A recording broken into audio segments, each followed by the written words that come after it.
Hello there. Welcome back to the booth here in Vancouver. That's Randy Buehler. I'm Marshall Sutcliffe, and we're ready for round 10. We've got Owen Turtenwald. Now, you probably know who that is. Scott Markeson, his opponent.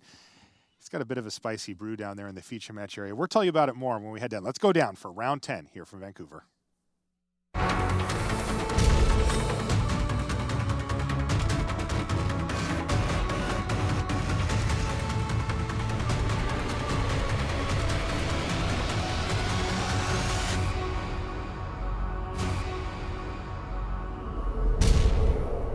Hello and welcome to coverage of Pro Tour Magic Origins. We're in Vancouver. I'm Marshall Sutcliffe. I'm in the booth with the Hall of Famer, Randy Buehler. And we're ready to head down to the feature match area here for the 10th round of action. This is, of course, round 2 of the draft here on day 2 at the Pro Tour. We've got Owen Turtenwald. You can see him there, former player of the year. Lining up against his opponent here, that's Scott Markeson. Now, Randy, there's some wild rumors flying around about Scott Markeson's deck. Yes. That he has a bit of a brew on his hands here, built around one of the, we call them the gotta catch 'em alls, gotta get 'em alls, collect 'em alls. These are a cycle of cards in Magic Origins that rewards you for having multiples on them. Which one has he chosen to exploit here? See, the first copy is already in his hand. Undead Servants. He drafted not 1, not 2, not 3, 8. He 8 of them? 8 copies of Undead Servant, and he's playing all 8 of them. Wow, okay. You know, I was speculating. So somebody told me, look, he's got a lot of Undead Servants. And I thought, well, I don't know how many is a lot. I was asking around. I asked a couple of pros. I asked a lot of the guys on the coverage team, hey, how many is the most Undead Servants you play? And the average answer I got was 6. And Scott has blown by that by a full 2. And how it looks so far, this is a matchup that it should be fine with, right? Now, Owen is on blue-green, which is going to put a decent amount of creatures on the ground. Could have some flyers as well.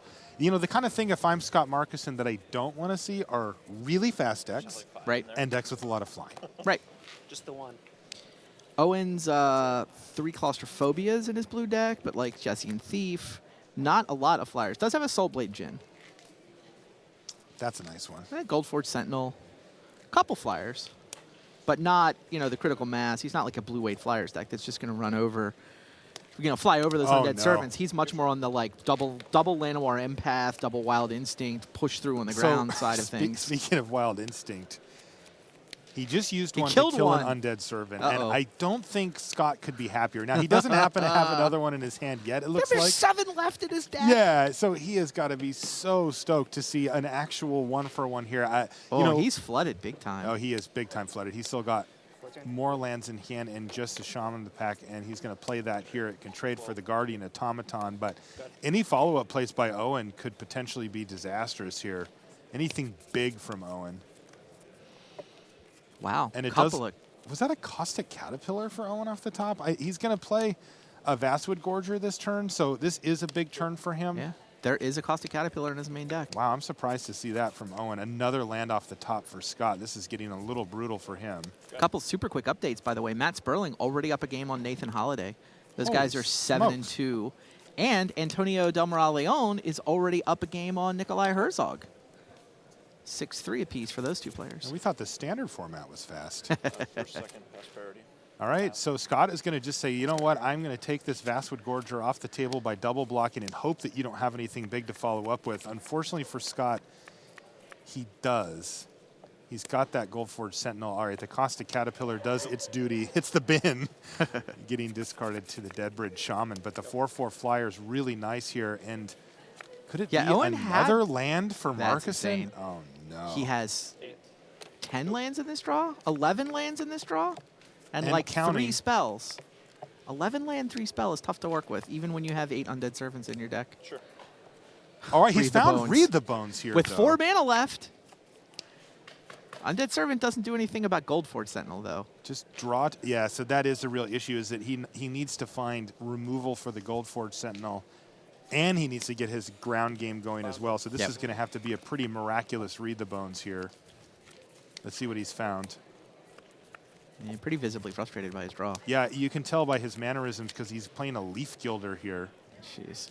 And he's following that up with Yeva's Force Mage, and he just flippantly passes the turn back because he hasn't really got a chance to play much here. Owen's had a fairly pedestrian draw, just curved up to 6 mana, played a couple of 6-drops, and looks like he's going to be in the driver's seat to take down game 1 here.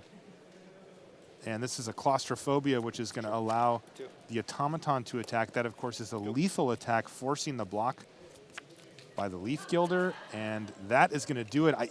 He did actually draw an Undead Servant on that last turn, but it's just too late. So that's it for game 1. Owen Turtenwald, in short order, defeats Scott Markeson. Hopefully we get to see a little bit more of Scott's deck after these messages.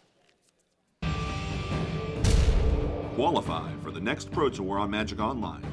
Go 5-0 or 4-1 in one of 10 preliminaries to advance to the finals.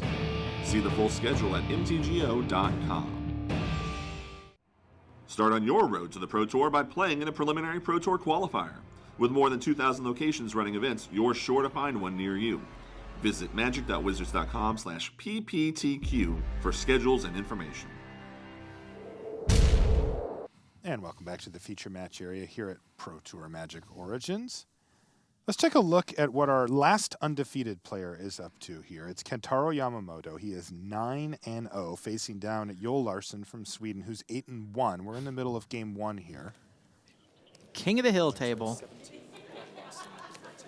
That's 13, not 30 for Joel Larsson. Yeah, 17-13 are the life totals here. Joel needs gold this weekend. That is his goal.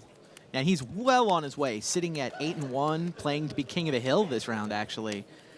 He doesn't have gold locked up yet. I mean, 8 points doesn't guarantee him anything above the minimum. He needs a good, deep sort of, I don't know if it's 12-4 or 11-5. I don't remember off the top of my head, but got some points from the Grand Prix last weekend. Needs some more points to make sure he stays on the gravy train, but very capable of doing it.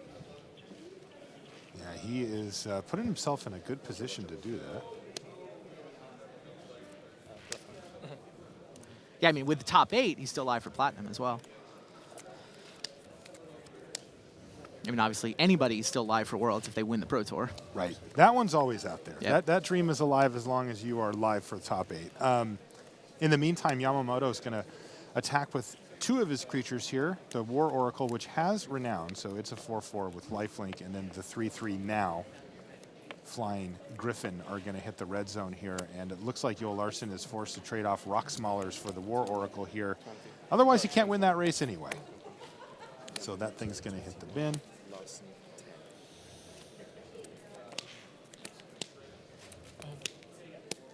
And there's a Gear per Gear Crafter as the follow-up for Taro Yamamoto. Again, he's 9-0. You said Larsson's looking for gold, Yamamoto's looking for platinum. Precisely. Plus. Yeah, Yamamoto's also looking for Worlds. APAC World slot is his if he can top 8. Larsson's got a World Magic Cup slot lined up. He's leading the Sweden race to be their captain. Could still get to Worlds. Could get that Euro slot with a deep run into the top 8. A lot on the line for both of these players, and we're still in the relative early stages of day 2, but they are in prime position to make this run. Of course, one of them is going to pick up a loss this round. Here's a Whirler Rogue for Joel Larsson. He's going to get a couple of Thopters out of the deal.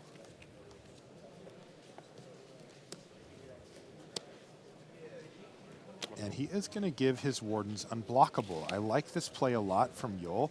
Remember, the Valerian Wardens has Renown 2.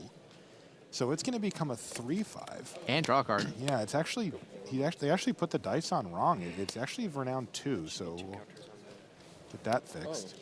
Yeah, news to Joel Larsson, it seems, too. So It's even better than I expected.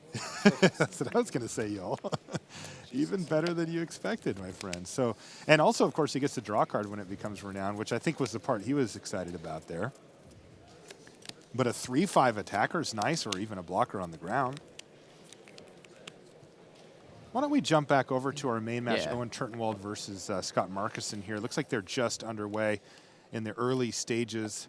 We'll keep an eye on that top tables for you and bring you updates from all of our feature match areas as we transition back down to our main match, where we have, wow, 2 nice 2-drops here. A Sigiled Starfish for Owen Turtenwald, who decides not to use it on his upkeep, it looks like. And there is a Leaf Gilder powering out a turn 3 Undead Servant here for Markeson. Go. A Leaf Gilder to mirror here for Owen Turtenwald. And he's still got that Sigiled Starfish at the ready. Jeez. How Markeson many just Undead drawing Servants more does lands Markeson now? have this time? Just one more in his hand. Okay, he's got another in his hand already. Attack and see if Owen will trade? Yes. I think it's just win-win for Markeson, Yeah, right? he either gets through damage or he gets, yeah, just attack first. He's also got a Dwynen's Elite that he can play and get the token from thanks to the Leaf Gilder. A Reeve Soul could take out either of Owen's creatures if he wanted to do that. Oof, Soulblade Djinn in hand there Interesting. for I Turtenwald. think he's going to lead with the Reeve Soul. Okay. All right, so there's Reeve Soul on Sigiled Starfish. Owen's going to activate it in response, keep the card on top. Maybe Scott thinks Owen is more likely to block Undead Servant now? That could be. Okay. He also wants to go ahead and get in with the Leaf Gilder. I like it. That's 5 damage. He is trying to slow down Turtenwald. Yamamoto won that game 1, by the way, over Yoel Larson. Go. There is the Soulblade Djinn, and that's why Owen had no interest in blocking. The awkward part for Owen, of course, is that the Djinn's got 3 toughness here. So the Undead Servant can safely attack into it, assuming that Owen wouldn't want to trade. And another interesting question here, if you're in Scott Markeson's seat, is what else can you get away Yeah, with send them attacking? all. Yeah. Send them all. I mean, worst case scenario, Owen picks off your Leaf Gilder, but you get through 3 extra damage. Owen's going to pick off the Dwynen's Elite. Fair enough. Interesting to not pick off the Leaf Gilder. Yeah, I there. would have picked off Leaf Gilder. He killed the 2/2 rather than the 2/1. I don't know. I value tapping for mana more than a point of toughness. Maybe Owen has a way to deal 1 damage to things. I don't know what the blue-green deck would have. All right, here's another Dwynen's Elite. Crazy. Yeah, just turn them all sideways. That should be good enough this game. Yeah, something like a Hitchclaw Recluse comes to mind as a Oh, card sure. that Owen can have. And Yeah, Hitchclaw Recluse is a good answer. by the way, he just drew Elvish Visionary. There you go. So genius mode engage for Owen. Nice rip. He's going to play the Visionary, draw a card. I see he's got an Anchor to the Aether in his hand as well. Like I said, clearly you block the 2/2, leaving the 1 toughness creature alive if you're Owen Turtenwald. I think that's what I said. That was the recap, yeah. Turtenwald finds himself at 9 life here against Markeson, who's had a pretty darn aggressive draw. Double Dwynen's Elite, both active, plus a turn 3 Servant, and he's even getting in there with his Leaf Gilder. Means that Owen Turtenwald's certainly under pressure, even though he's had a pretty darn reasonable draw himself. All right. Put Undead Servant on top of the library. That is not what Scott Markeson wants. He wants them to die. Interesting also, Scott Markeson, no sleeves.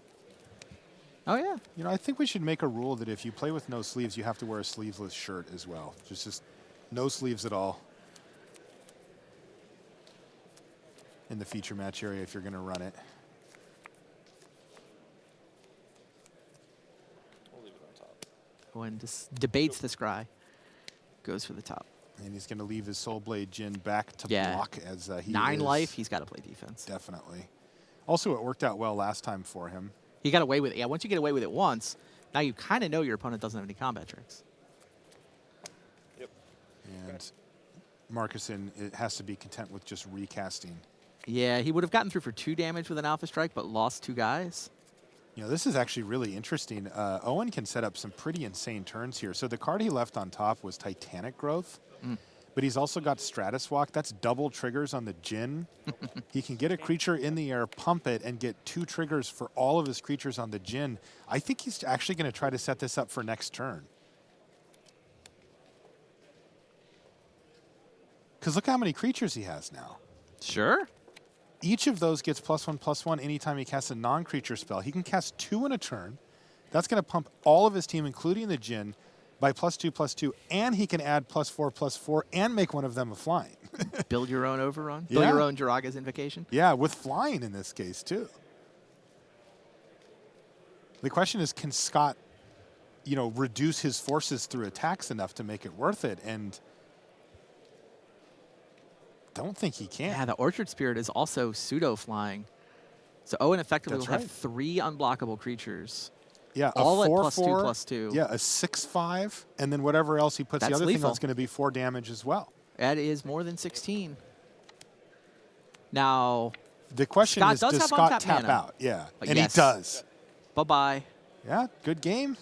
I guess the aerial volley is about the only thing Scott could have here. For the 1 green, yeah. But yeah, Owen's going to go for this, as he should. Stratus Walk, trigger. Trigger this thing. Yeah, 3 unblockable creatures. Titanic growth is +7 damage It's here. +7 here. And that's going to do it. And Scott Markeson, you can see the disappointment in his face, Yep. although they actually both have the same expression right now somehow, even though Owen Turtenwald is the winner of our match. He wins 2-0 here. Owen Turtenwald still live for everything, by the way. He came in 5th place in Player of the Year. He does have 3 losses, so if he wants to be Player of the Year, he can't afford to do much more losing, but still live for it. That's awesome. Oh, yeah. I'm going to keep an Very eye on that. sort of quietly. He's a great player. He's capable of putting a real run together today. Okay, it looks like we're back on Yamamoto versus Yo Larson. We remember that Yamamoto won that game that we checked in on earlier, so this is game 2. And Larson is trying to equalize, and wow. Looks like he's doing a pretty darn good job. 10, 15. All right, so Yamamoto's on 10 and Larson's on 15 here. And Yamamoto looks pretty far behind here. Goblin Glory Chaser You don't think Glory Chaser can hold off that is whole his team? only creature. Yeah. Okay. What's happened since then? Okay. Ah. He's never paid green. Result from the back table. Antonio Del Moral Leon wins 2-0. Sounds like Blightcaster got it done against Nikolai Herzog. We've got A couple Knightly Valors. Knightly Valor, pretty good on its own. Even I better might with give the credit Blightcaster. to the, the Knightly Valors on that. Yeah, last we heard, Matt Sperling was up a game over Nathan Holiday as the other match going in our feature match area now.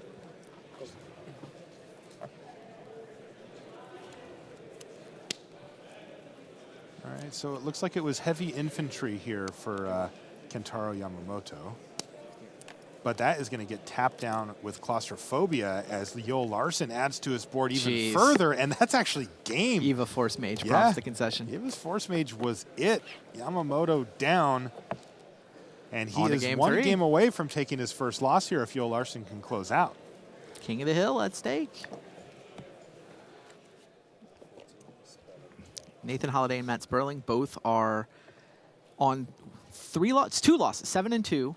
Nathan Holiday locked up gold last weekend at the Grand Prix. His minimum 3 points will get him to gold here. Matt Sperling is looking for gold. He needs a 10 and 6. Thank you. I heard there's a gigantic Vastwood Gorgers in play. Necromantic Summons, turning it into a 7-8, 5-6, not good enough.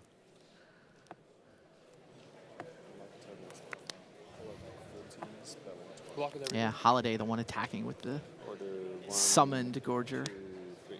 Sure. So we have 2 green decks just. Was originally Matt's Vastwood Gorger. I heard. I think. Yeah, Yeah, it goes to Matt's it didn't graveyard. match his sleeves. Yeah. So that was another Necromantic Summons. We saw one of those earlier for Sam Black. Sure. And there's a Fetid Imp, which generally does quite well in scenarios like this, though, as we Yep. see Nathan Holiday far ahead on board. Go. Crits. 3. And Sperling, this is game 2 with Sperling up a game. Sperling is up a game, yeah, game 2. Rocksmaller's wearing Weight of the Underworld. Yep. Yeah, I would expect to see a lot of attacks here, especially after Holiday just drew another copy of Undead Servant. He wouldn't even be sad to see that one die at this point. I wouldn't be surprised to see the team attack Turn here. them all He's at sideways. 14, yeah. Turn them all sideways. Sperling's looking at 3 forests in hand, so he has nothing to do. He is looking very intently at them, though. 2 cards, 3 cards? 3 cards. They're all the same card.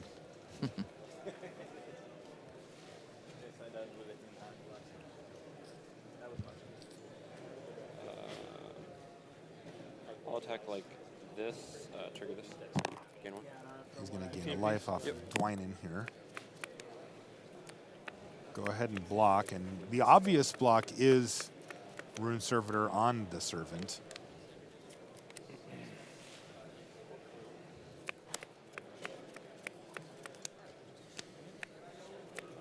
Sperling keeps reading his Sweet Forest there.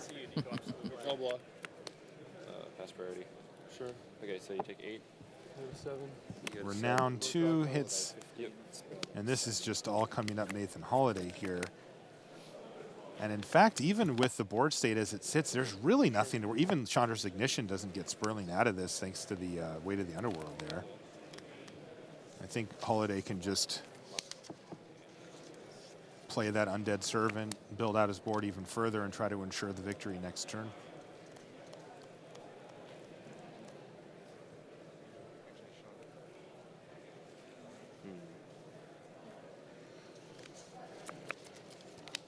Indeed, Nathan.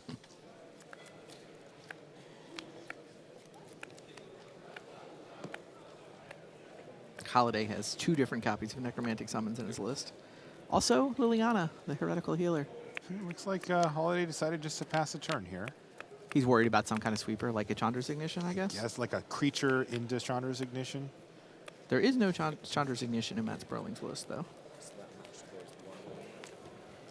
And that's going to be 1-1. Yeah, our graphic actually shows Nathan Holiday having won a game, but Yeah, Nathan Holiday wins that game. We are now on our way to game 3. Can't say for sure, but it didn't seem like you drew a lot of spells. so you can see on our other match we have some shuffling happening as well. So we've entered the shuffled zone here down in the future match area.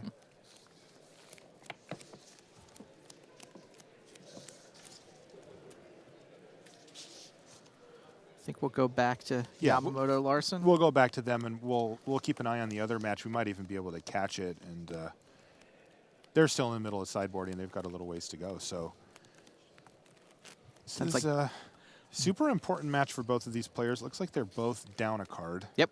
Mulligans. 6 cards and a scry. This will be that scry, though. Taking a look at this for this Pro Tour, kind of an interesting development. Seems like everyone is universally happy with the new Mulligan rule in Limited. There's a little bit of concern about Constructed, that it might make it a little easier to get the sort of hit the perfect curve with your aggro deck. Yeah, you know, I saw some thoughts about, well, does this favor the player on the player, the draw, more than the other, right? That's another consideration that they'll be looking over when R&D convenes to see what they think about it. But they'll be getting a lot of valuable feedback from the professional playing community here. He's on the play, yeah? Yes. Okay, that makes sense. Yeah, the player on the play has to scry first. So if you're on the draw, you get to know whether your opponent went top or bottom when you make your decision. And they're off. We watch Yamamoto draft this deck. It's red-white, 2 moms, 2 dads, a pair of Pia and Kira Nalar. So good. It's like almost as good as having 2 Whirler Rogues. Joe Larson has a pair of Heralds of the Pantheon. Does that count for anything? That does not count for anything. A pair of Rock Maulers? That counts. A pair of Claustrophobias? I like those too. What about the pair of Scrapskin Drakes, both in the sideboard? I think that's probably where they should be. He does have a Whirler Rogue, by the way. And he has a Whirler Rogue too? My Indeed. goodness.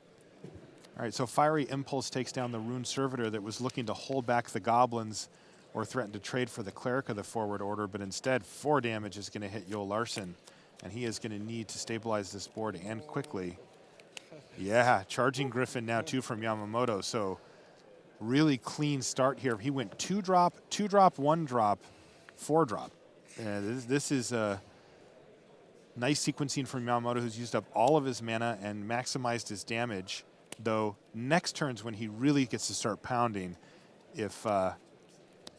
If Larson can't do anything, he's cast Anchor to the Aether on the Charging Griffin, but hasn't affected the board in any other way, though he did leave the card on top of his library from the scry. 4 more damage into Yul Larson here.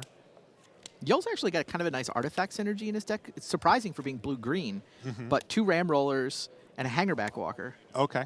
Guardian Automaton, Rune Servitor. Those Ram Rollers should hit pretty hard in his deck. And making things unblockable with the Whirler Rogue is also going to be online often. Oh, no. Here's Heavy Infantry to get the Rock Maulers out of the way and clear the path for 3, 4, 5, 6, 7 damage. Larson's going to be dead in the air next turn. Yep. If he doesn't have something here. He draws Hangerback Walker, perhaps the best card in his deck, but looks terrible here. And you can see a little frustration on the face of Jeez, Woodland Larson. Bellower. His deck looks great, Oh, but so could not get it brutal. done there. What a great draw from Yamamoto. He sequenced it all Absolutely. out and smashed Joel Larson, who had good cards and reasonable mana. It was just too fast. I see that too often in this format where, you think, oh, I'll get away with playing a few of these kind of cute cards. Smash. That's why people like red-white so much. Yep. That is the case for red-white on display. Joe Larson had such higher card quality that compared to those 2 draws. But Yamamoto just tempoed him out. Heavy Infantry, the MVP there on that last turn. That's 10-0, by the way. That's 10-0 for Yamamoto. Larson's going to have to settle for an 8-2 here. But it looks like we're just in time to watch Nathan Holiday versus Matt Sperling. This is Game 3. Sure. Both of these players are sitting at 7-2 in the tournament. What do they have on the line, Randy? Sperling's playing for gold. Okay. He needs 10-6 to get gold, so off to quite a good start here on 7-2. 3 more wins. Nathan Holiday actually already clinched gold last weekend. So pretty similar spots within the Players Club. I mean, their top 8 is also still live. I mean, both of these guys would love to put a top 8 on their resume. Yeah, it's funny. I was talking to Pat Cox about what he was going for as far as gold, and he's like, well, I'm playing for top 8. I was like, yeah, of course. Perfect. He said gold's the backup plan. Sure. I like that attitude. Yeah, Sperling top 8 at the last PT last season, which I believe he also went into needing some points for gold. He's like, I'll just put up the top 8. Sperling at 7-2 is in a reasonable position, but he's going to need a nice run. Off to a start here, though. He's got Leaf Gilder with Veteran Sidearm. Oh, it's going to get Reef sold. That's also going to clear the way for an attack from Holiday for 2. So a nice tempo and board swing there for Holiday, and no play on turn 4 for Sperling. That could be very bad for Matt Sperling, as you got to figure he's got something here, right? 4 cards in hand? Nope. Wow, 3 3 mountains lands. and a Titanic Growth. This is rough. He flooded out in the last game we saw when he lost. He had 3 forests in his hand. There's a Fiery Impulse off the top. That could help buy him some time. He really needs a creature here, though. He's going to Impulse right now, play around any possible pump spells, and get that Undead Servant in the graveyard, where it's not that unhappy a lot of the time. Yeah, he's hoping Nathan doesn't have a second one to follow up Yeah, with. that would be fantastic here for Holiday. I believe Holiday plays 2. All right, well, that could have gone a lot worse for Sperling. Holiday spent 5 mana and 2 creatures, and he produced 1 power. So, all right, there's a nice draw for Sperling, or at least a decent one. Unfortunately, that Fetid Imp is going to be pretty annoying, but when you're flooding out, Zendikar Incarnate is not that bad. It's already a 6/4. It's going to be a 7/4 next turn, but again, that Imp, pretty darn annoying. 8/5 with the sidearm. Still dies to the Imp, though. Still dies to the Imp. Man, Sperling would love to have that Fiery Impulse back here. Sure. He didn't want to take the damage from it, so it makes a lot of sense to just take out Yeah, the I thought his 3 play was power. correct. Me Just didn't too. quite work out. It's just one of those ones where you're like, oh. Yeah. Because now all of a sudden the Zendikar Incarnate would hold back the 3/2, and he could use it, in fact, to kill the Imp as well. Timberpack Wolf, equip, go. Yeah, that Fetid Imp is going to do work here. That's a tough one for Sperling. That Imp is really annoying. Yeah, Fetid Imp's a lot better than it looks. Because normally holds off everybody. It does. Normally the Guardians of Meletis would be pretty good enough to hold off most of the threats that Sperling could make, even like a Rock Smallers like what Nathan Holiday just played. But the Zendikar Incarnate just gets so much bigger than that, it's not effective. But yeah, the Imp is doing work. And Rock Smallers of Sperling's own. So a couple of nice draws in a row for Sperling, but you heard the nickname for the Imp, by the way, Randy? What's that? Typhoid Bat. Oh, I like it. Yeah, it's I like actually it. an Imp, but it still It's got works. wings, looks like a bat. Yeah. Typhoid Bat. I think Sperling is declining the trade, not because he has removal. The Fiery Impulse is, in fact, his only red removal spell. He's got a Wild Instincts, but he's got a Rogue's Passage, which would be kind of a great draw here. Wow. He's You could also just got two-shot him? Right. He's also got a Somberwald Alpha that he can start handing out Trample. Right, and you don't mind if you trade the cards if the thing takes 100. Yeah, it is interesting how this is played out because now the Guardians of Meletis is going to hold back the Rock Smallers of Sperling, and the Imp's holding back the Zendikar Incarnate. I couldn't see what's being played here. It looks like Nissa's Pilgrimage. All right. That, again, you know, if you're Sperling, you've had some pretty big sigh of reliefs here. Again, the turn 5 play from Holiday producing 1 power that's not even attacking. Nissa's Pilgrimage at this point just doesn't look good at all. And what did Sperling draw? Wow. I don't want to scoop Rich Hagon too much, but I did just see a Sam Black result come across. He's 9-1 now. Sam Black 2-0 so far today. Defeated Stephen Neal. All right, here it is. Call of the Full Moon. That's nice here. Speaking of trample. Yeah, double trample, as it were. He's going to play Call of the Full Moon on his Rock Smallers. He's also going to equip it up with the Veteran Sidearm. So we now have a Werewolf Rhino with a knife. And it is attacking, and he doesn't mind if he trades it off for the Imp, and it's too big to get blocked profitably by the Guardians of Meletis. So business time here for Matt Sperling. Remember, this is a game 3. Holiday was off to a much further start than Sperling, but has not been able to capitalize on it, and now it looks like Sperling's slightly ahead here. So last turn you cast Mrs. Pilgrimage and played a land from it? Yep. Did you play land previous to that? I thought I didn't, but it's possible that I messed up. Okay.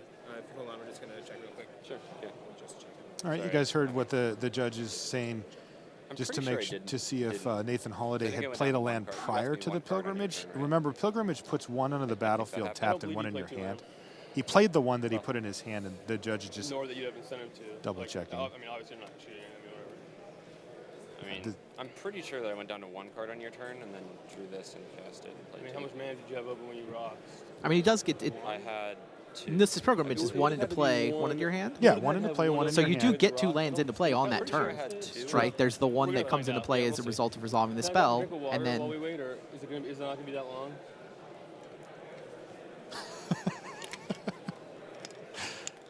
This is metagaming by Holiday.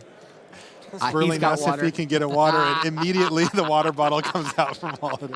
I won't put my mouth on it. Just joking. All right, metagaming over. Thank you. Now this is just pure friendliness. yeah, these guys, they're both California-based players. Oh, yeah, I'm they're- sure they're they've played a super chill. ton over the years. I think both of them, you know, Holiday said, look, I could have screwed up, but I don't think I did. He heard Right. Sperling say, look, there's nothing to gain here. So looking at the board state here, though, Nathan Holiday has it blocked with the Imp. So he's resigned himself to dealing with the Zendikar Incarnate by blocking it with other creatures on the ground at some point. Remember, it only does have 4 toughness at the peak. Yep. It can pick up the sidearm, so it can get a little bit bigger. You know, one interesting thing here, too, is there's been a couple of sequences in this game where it's like the players made the right play, but then want to look back and fix it. Like, again, the Nissa's Pilgrimage, now that your opponent has played the Call of the Full Moon, you'd love to have just a spell Sure, I had 2 up. so that you can try to knock that thing off. Play 2 spells on the same turn. But I mean, it was better at the time to thin out his deck of a couple of lands, so it makes sense that he did it. But it is funny how that can sometimes work out.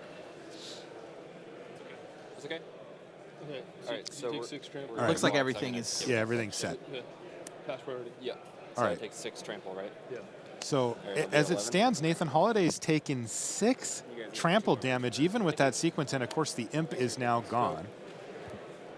So we've got the Zendikar Incarnate picking up the equipment there, the sidearm, and again, things are looking decent for Sperling here as Holiday is, as the board sits, going to be forced to trade off 2 creatures for it.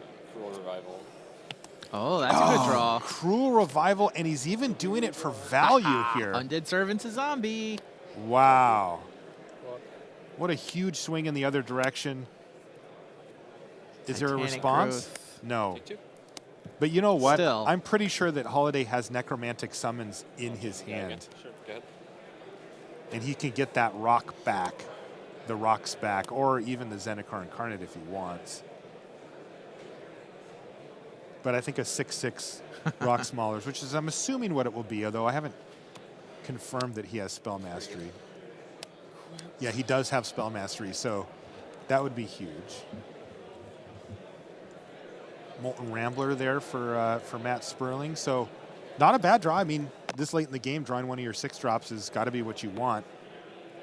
Then fortunately, that card's just not very good, right? It's a 6/4. He can dump a bunch of mana into it to start pinging Holiday, but Holiday's at 11. Yeah. That's a lot of mana. He's only 33 mana away from killing him. +2/+2 in play. I don't know, it's 5 mana coming. You can hear Sperling trying to predict if it was going to be Wild Instincts, but it is not. It's Necromantic Summons. And now Sperling's going to check his graveyard because he's probably figured out what's going on here. It's hard to not give the tell when you have a reanimation effect in your hand. It's really hard to not telegraph it. You know, it also could have been another Cruel Revival that could be looking at. You know, do I have another zombie? Necromantic Summons. I'm trying to decide whether I want your Elemental or the rocks. Yeah. It feels like the Rocks is a 6/6 that can become an 8/8 with Trample. Right. Is pretty great. It's got more toughness. It's harder to block. Yeah, and Holiday just showed the card. It's like, all right, man, I can't, got to decide which one of your creatures I want to steal. Yeah, it is tough because the Rambler there does have 6 power either way. Okay. And he's decided to steal Matt's Rocks, it looks like. Oh, and he does have the fight card as well. That's Wild Instincts. Sperling actually did have the read. It just was another card first. And Holiday's going to offer the trade here. Sperling's going to turn him down, and he needs to find something now, and he hasn't. He has found a mountain, and he's going to be in chump block mode. Let's see, does he lose anyway if he chumps? He can soak up 3 of the trample damage. That's 3, 4, 5, 6, 7, 8. He would be at 1. He can trade off for the Servant as well if he wants and still be at 1. Sperling in dire straits here. Yeah, trade for the Servant. Go to 1. And assuming he has no outs here, the Rocks just picked up 2 more counters, and that's it. Even another 6-drop, the Vastwood Gorger off the top for Sperling is not enough at 1 life. And Nathan Holiday defeats Matt Sperling 2-1. So 8-2 for Holiday now, Randy, and Sperling has dropped to 7-3. Sure. You said that he's going for gold. He needs to get 10-6 record. Sperling does, yeah. Sperling. Yeah, Nathan, I don't know if he I mean, he's playing for top 8 is what he's really playing for. Okay. Top 8, I think, would actually get him to platinum. It might be possible he can get to platinum without a top 8, but he's basically just playing for top 8. Okay. The usual. Welcome back to the booth here. That's Randy Buehler. I'm Marshall Sutcliffe, and that was some exciting stuff. We've got one more round to go of limited here at the Pro Tour. After that, it's all standard for the rest of the day, and of course, the top 8 is going to be standard as well. One more exciting round of limited to go. Let's send it back to the news desk and Richard Hagan. No. Oh, we're actually going to do an interview? Ah, sweet. We're going to do an interview. I like that idea, too. So we'll get that set up, I'm assuming, with Nathan Holiday. Yeah, Tim Willoughby's going to be Tim chatting Willoughby is down there, and we're going to get an idea for that. That was a close game down the stretch as well for Holiday versus Sperling. It looked like Sperling was kind of out of it, and then he drew, and did pretty well to get himself back in it, and then fell back behind again, which we see pretty often in limited. But those are the type of games I think that those are the hardest to engineer, right? Like if we have some of the R&D guys, it's like you want to have those games where you can get ahead, fall behind, get back ahead, as opposed to the games like we saw from Yamamoto, which was get ahead, stay ahead, and then the game ends. Yeah, I think this format leads to a lot of interactive games, actually. I enjoy it quite a bit. Yeah. I guess we're ready to head down for our interview now with Nathan Holiday. Hello and welcome to the feature match area. I'm Tim Willoughby here with Nathan Holiday now. Nathan, 2-0 in this draft, in a pretty nice position for this Pro Tour. How are you feeling with one last draft round to go? I'm feeling great. I think my deck's pretty good, so we'll see. It's very powerful, so hopefully I draw the right cards at the right time. I mean, we saw that this is a very fast format, that your first game basically over in a heartbeat. Yeah, he went Timberpack Wolf, Shock Timberpack Wolf, Zendikar Incarnate, and I died very quickly. But luckily my deck's really powerful, so the other games were slower.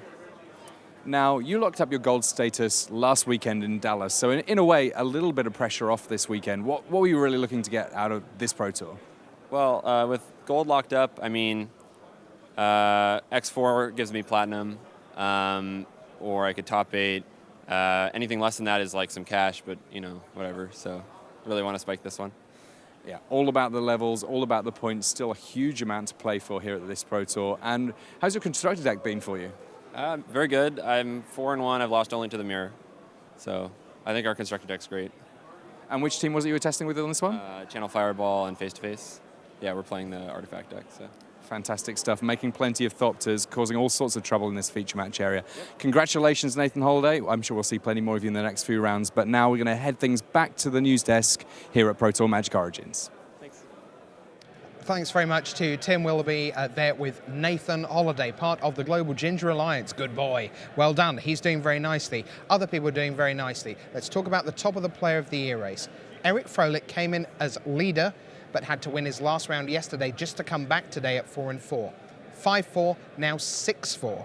The 10th, 11th and 12th win is what really counts for him. That's where his pro points will start stacking up. So a long way away still, but he has won first 2 today. Sam Black, win-win, 9-1. Li Shi-chan, he is at 8-2. So keeping track on Sam Black, just 1 win away. Both of those are ahead of the curve for top 8. And if they both made it in to tomorrow, well, then you would be looking at probably one of those 2, whoever went the furthest, really, being Player of the Year, along with potentially being a Pro Tour champion. So great job by both of them. Other people in the mix for this tournament. Pat Cox is at 8-2.